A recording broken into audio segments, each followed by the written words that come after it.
Today is the day. Welcome back to another episode of the Byword Show, my friend. I'm so glad you're here. Special guest, my cat. Don't mind that. I'm excited for today's episode. This is one that was humbling and something that I really needed. Maybe I'm not the only one, but my question for you today is, do you need a digital detox? If you're anything like me, your answer is a resounding yes. So let's talk about it. Today, I just want to share some things and some thoughts that have been running through my mind lately, because I am currently doing this devotional study from the Daily Grace Co. called Redeeming Your Phone Time. And it's all about how we use our technology in a way that's either a distraction or a way that honors God. It's been very eye-opening and just really cool, because I realized through this study that I am spending a lot of my time on my phone that could be put to better use on much more important things. So I'm excited to give this a try. And even going through that study has been a good challenge for me. It's a 30-day thing where you take breaks from your phone and you just put boundaries in place to make sure that you are not letting your phone distract you from everything that God has called you to be. So anyway, today's episode is going to be breaking down thoughts about our attachment to our devices, social media, all the things, and then what we can do not only to do a digital detox, but I'm a big sustainability gal. Y'all know this. I want to make it something that is manageable long term. It's not just a one and done. We don't want to do a 30-day digital detox or a week off of social media and then come back and just get right into the same routine, right? We want to make a change that's going to last and that's going to help us be more intentional. So that's what I want to talk about today. I want to share a little bit about why we need a detox first, and a few references that I absolutely love are this devotional that I just mentioned. It's called Redeeming Your Phone Time. I think it was $5. It's so good so far. I'm really loving it. Also, I read a book last year. Actually, I listened to it on audiobook. It's called You Are What You Click. It's so fascinating. It's a really in-depth study about how social media, our consumption and our usage affects us, affects relationships and mental health, all of these things. Super fascinating. I can't remember the author right now, but if you look up You Are What You Click, you'll probably find it.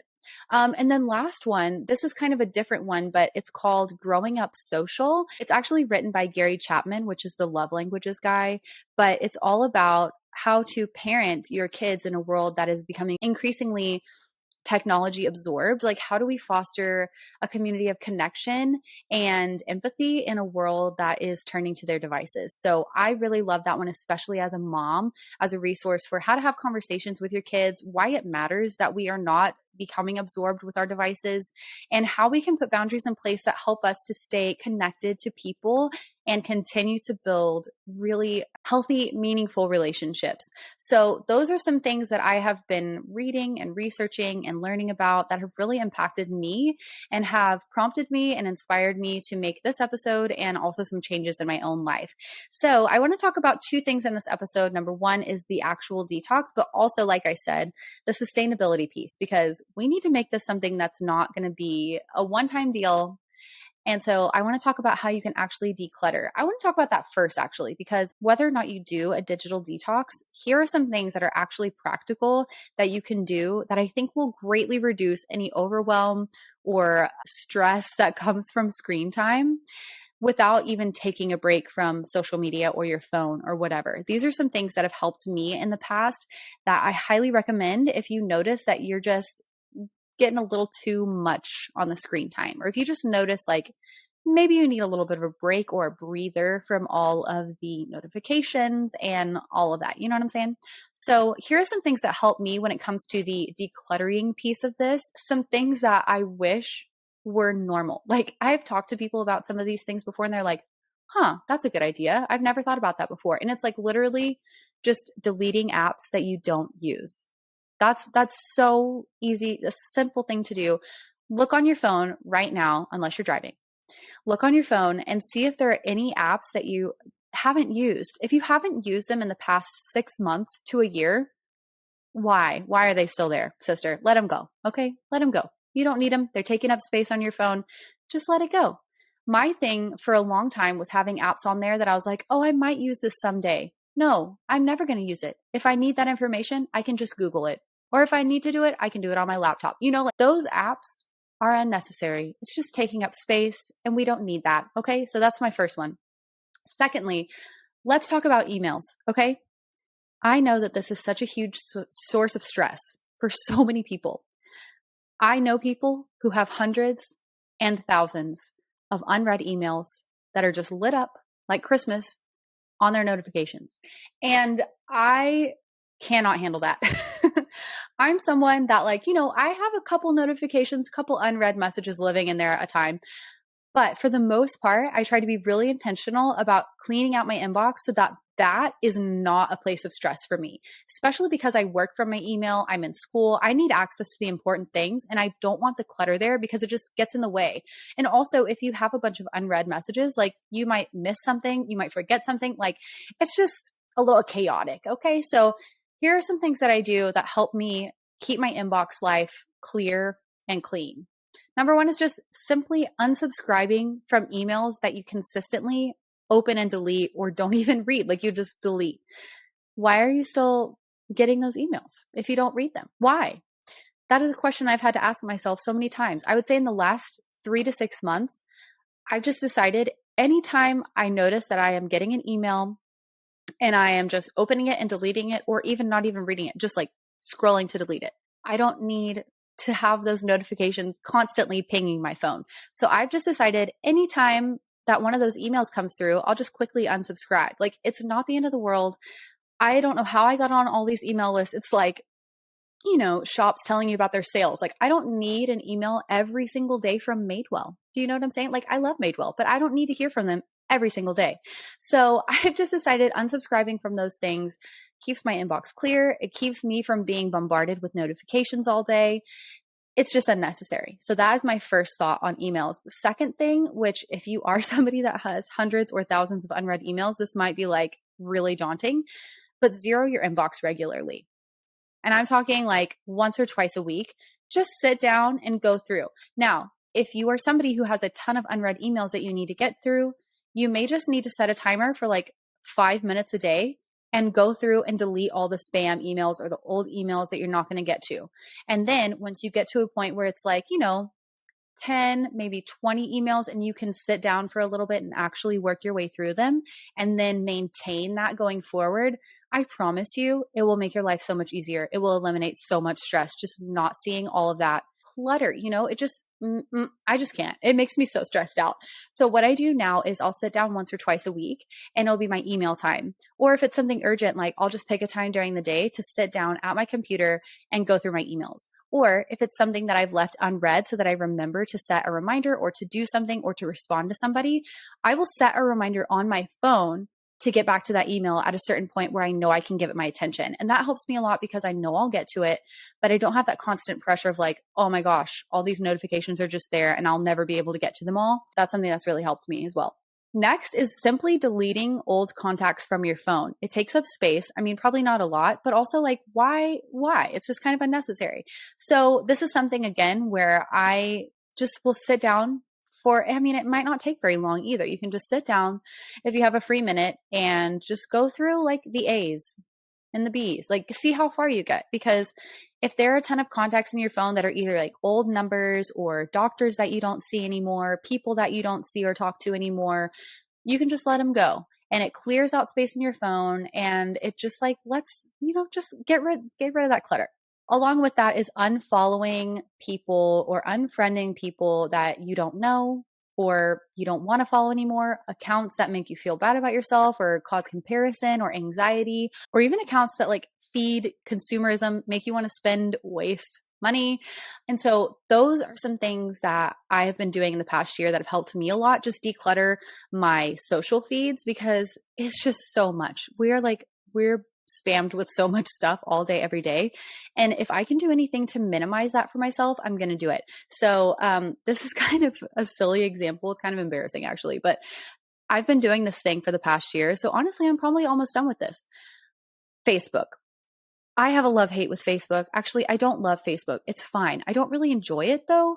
I just use it sometimes. So what I've been doing on Facebook, because for some reason, please tell me if this has happened to anybody else. For some reason, I have so many random people on there that I'm I don't remember ever being friends with you. I don't think I even know you. And so I'm just like, I don't need to see their stuff on my newsfeed. I don't necessarily want them seeing my stuff. And so I know this is like weird, but every day I'll go on Facebook in the morning and I'll check the birthdays.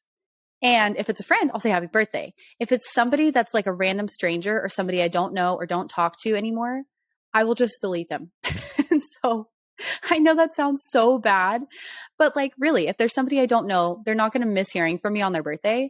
And also it makes it like easier to go through and clear out people because I'm not going to sit down and go through 1,000 people and try to figure out who I know and who I don't know. Like that's just taking too long. And I think that's why a lot of people don't declutter their accounts or people that they're friends with or following, because I think it's going to take a long time. But I am telling you, you can do it so simply. Like you could take a week and it's like every day you're going to go through 10 people. I don't know, like something like even on Instagram, something people don't know is you can go to the people you follow. And then from there, you can sort by least interacted with. And then you can go through and unfollow people like brands or, companies that you don't care to see their stuff anymore. You can even go through and sort your people you follow by who you followed the earliest. I did that recently and I was like, oh my gosh, they're like 100 accounts that are deleted now, or they're people I know who have made new accounts. So I don't need their old account, like stuff like that for me. And it's just been easier for me that way. So make it really easy for yourself. Don't feel like you have to sit down unless you just really want to. You could make this a whole thing and just sit down and declutter your digital stuff in a day. But I find that it's much easier to do it in increments. And it just, again, like the point of this is to de-stress. Don't add more stress to yourself by making it this huge thing that's just like dreadful to you. Just do what you think would be helpful for you and do it in the way that is most doable for you. Next, this is a hard one for a lot of people, me included, but go through your photos regularly. I have so many screenshots on my phone of random things that I'm like, oh, this is cute from like a year ago. It's like, I am never going to buy that. I forgot I even had that screenshot. So just delete it because photos are the thing on my phone that take up the most room. So if it's the same for you, maybe consider going through photos, screenshots, videos. And if you're somebody that's sentimental and you don't want to let your photos go, you could do something like a chat book, which is you can like download the app and you can even go through your Instagram or your camera feed and upload photos and print it into a cute little book. So if you love your photos and you want to keep them, you could do something like that, like printing them, or you could even upload them to your computer, a drive, like whatever you need to do. But I feel like getting that off of your phone space declutters a little bit because there are photos from years ago on my phone that I never look at, but I don't want to delete. So I've printed them and now they can move on, So those are all the things I'd recommend for decluttering just to start out. Like, again, don't stress yourself out over it. It's not the end of the world. Take it or leave it. Do whatever you feel like is going to be most helpful for you. But then if you feel like you really just want to crack down and go all in and do an actual detox, there are a lot of ways to go about that. I mean, it looks different for everybody, but some options could be taking a break from your phone one day a week or taking a break from social media for a month. But just think about what will be most beneficial for you. Because like if you're somebody who's really into social media and you notice, okay, I need a break from social media, maybe you just need to do a scroll-free Sunday, which is something I'm going to be starting in February. Super excited about. I mean, you could start it now if you want, but I'm going to make it like a community thing where we just commit to not get on social media on Sundays. We can still use our phone. We can still do whatever we need to do, but we're not going to be scrolling. We're not going to be wasting time. We're going to be making time instead to rest or have fun or spend time with our families and friends. So I think that is a really helpful way to go about it. But if you notice yourself constantly reaching for your phone, oh my gosh, you guys, when I did this devotional, the redeeming your phone time, it had you write down your phone time in a week and in a day. And then also how many times you pick up your phone a day. Like, did you know you can see that on your phone? If you go to screen time, it will show you. Mine is 120 times on average in a day. And like, I felt like I wasn't too bad, but like 120 times a day, I'm reaching for my phone. I'm not even doing things 120 times a day. It's probably just a reflex. Like, it's just a habit that I have. And that to me is just crazy because there are so many times. I mean, let's be honest. How often do we reach for our phones, not even thinking anything about it? We forget what we were even going to do. And then we get sucked into this scroll or we get on a tangent looking at emails or trying to do something.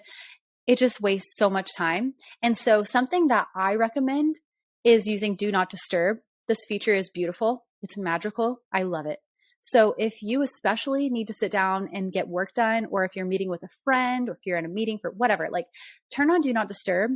It's life-changing. No notifications coming through. You can get to them when you get to them. Set specific times in your day to do emails, you know? So those are a couple ways that you can do a digital detox, to where it's like a specific day a week or a specific time of day that you're not going to use your phone. And then some other things are doing a phone curfew. This is something that I do that is super, super helpful. I even have it on my phone where Do Not Disturb automatically comes on every day at 8 p.m. and it doesn't turn off until 7 a.m. the next morning. And it's so nice because at night, I feel like it's the time that I get sucked into the endless scroll most of the time. And so instead, what I'm going to commit to doing this year again is either putting my phone in another room or just putting it up and not touching it again once I've had my phone curfew. I can then read, hang out with the fam, like whatever I need to do, but nothing urgent. Like there's no work that needs me after that time. Nobody, like if there's something urgent, they will find a way to reach me. You know what I mean? And so I'm going to do phone curfews, not only at night, but also in the morning, because how often do we reach for our phones first thing and then we just get started scrolling, checking notifications, and then we realize, oh my gosh, I have to leave in 10 minutes and I haven't eaten breakfast, I haven't gotten dressed, like all these things that I need to do. And that's just such a waste of time. So I'm going to try to be more intentional about not only nights, but mornings as well, with putting boundaries on my phone usage. Now, if you want to go full on and do a full phone detox, there are so many plans to do that. You can do a full break from social media. You can take off all of your like email apps from your phone to where you won't be getting pinged with work on your phone. I know that's a big one. I've talked to people who remove work totally from their phone. Like they go totally old school and they only have work notifications, emails, anything going to their laptop, which I actually kind of love, because if you are working from your phone and you have your phone with you at all times, you get sucked into working. Maybe it's just me, but you start working on stuff at like 9 p.m., which is not healthy. Okay. We have to have boundaries. Like we have to help ourselves not be working constantly. We don't need to be functioning that way, like 24/7. It's just so not good for us. And especially being on our phones is getting in the way of good quality sleep, rest, our ability of our brains to wind down, like blue light, the whole nine. Okay. There's so many things that are harming us from our phone usage. And so removing work from your phone, setting boundaries for yourself with that is a great way to do it, or just purely taking a break from your phone altogether. Like in this book I'm doing right now, it has a challenge where you can try putting your phone down for an hour, putting your phone down for 2 hours, 30 minutes, like whatever, just to challenge yourself and start creating a little bit of a break in that connection addiction, because it becomes such a reflex for us that I think we don't even realize that we are reaching for our phone so often. And so I think separating yourself from your phone, like plugging it in another room, putting in a drawer, whatever you need to do to start breaking those reflexes and those habits will help you so much, because you guys know we are in the most connected time as far as technology and social media go. But we are so distracted, like more than ever. We're so busy. We're so distracted. We're missing out on valuable social interaction, which is one of the main things in that Growing Up Social book touches on. And it's just heartbreaking to see, because not only is it harming us, but we're setting a really crappy example for our kids and the people around us. Like it's getting in the way of healthy marriages, healthy parenting, healthy community. Like it's just such a bummer. And it's getting in the way of like a healthy work routine. Like it's just too much and it's consuming us. And that's why I'm going to be doing my best this year to put rhythms in place and boundaries that are going to help me better use my phone as a tool rather than a distraction. And I think that's just going to be really refreshing. I mean, it already has been for me. And so yeah, I'm excited about this. I hope that you are too. And I hope these tips were helpful. So if this is something that you feel like you could use, which I feel like honestly, we probably all could, maybe take some time today or this weekend or this coming week and just look at your screen time. Think through the apps that you use the most. Think through the time of day that you're scrolling the most, and see how you can help yourself start making little tweaks, little switches in your schedule and your routine so that you can start like loosening the hold that your phone has on you. And I think that will help us so much to be more intentional people and more connected people to the right things. So I'm really excited for this year and for this digital detox. And like I said, I'll be starting Scroll Free Sunday in February. So keep an eye out for that. And I think it's just going to be good. Like, I don't think we can lose anything from disconnecting a little bit from our technology. You know what I mean? So anyway, that's all I got for you today. I hope it was helpful, and I will talk to you soon. Thank you so much for taking time out of your day to tune into another episode of the Byword Show. I love having you here, and I'm so thankful for your support. Don't forget to share a screenshot of this episode to let me know you were here. I can't wait to talk again soon, but in the meantime, be sure to come hang out with me on Instagram, and remember, I am cheering you on.